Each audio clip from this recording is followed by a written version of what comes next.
this is kind of what you wanted to do.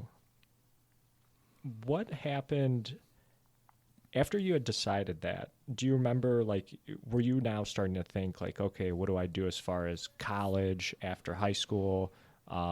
Like, 'cause you went to school for like creative studies, Yeah, I something like went to that? at the time it was called the Center for Creative Studies. Now it's the College for Creative Studies Oh, okay. Okay. in Detroit.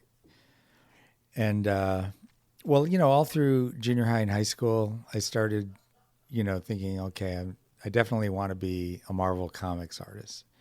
So I wasn't drawing Batman as much anymore. I was drawing Spider-Man and Captain America and the Hulk. And that was where, I was kind of headed.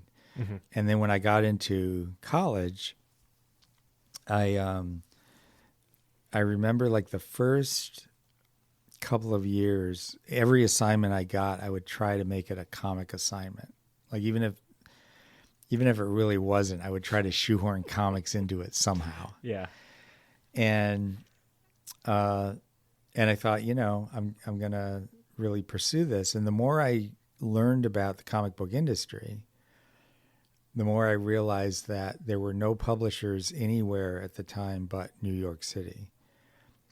And I also learned that in order to be a comic book artist for one of the big publishers, you had to get your start by actually living in that city, and you had to be close by.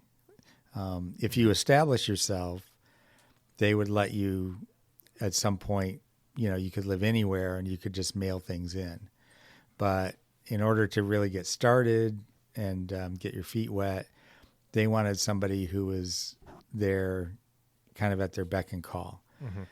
And that terrified me because I don't know. I guess, back in the 70s, I had this idea about New York City, which wasn't entirely untrue, that it was a very dangerous place and, a lot of crime. I mean, there were movies like The Out of Towners that sort of showed this. I don't know if you've ever seen that movie, but it's No, like no. this couple comes to New York for this business meeting, and the guy's going to get this big promotion, and it's a very important thing, and everything goes wrong, and they get mugged, and they lose their hotel reservation, and they have to spend the night in Central Park, and it just there were a lot of movies like that, a lot of Martin Scorsese movies,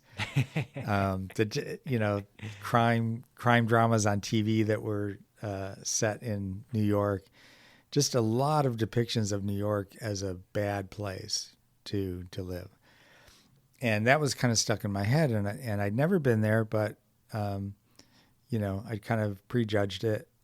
And at some point during my 4 years at CCS, I just decided, I don't know if I can do this. I don't know if going to New York is really for me. That just sounds scary and hard. And I had an airbrush illustration class, and the teacher's name was Gary Ciccarelli. And he kind of opened my eyes to this West Coast airbrush style that was happening out in California. And it was like beautiful stylized images that were on album covers and movie posters and greeting cards. Okay.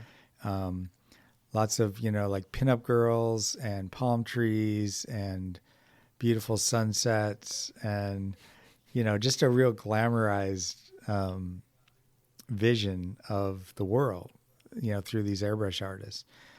And I fell in love with that look. And Gary was great at teaching us how to do that style. And I just remember suddenly going, okay, I think this is for me. I'm going to abandon my dreams of being a comic book artist. And, when I graduate from school, I'll take my portfolio out to Los Angeles and I'll try to get some work doing this. Nice.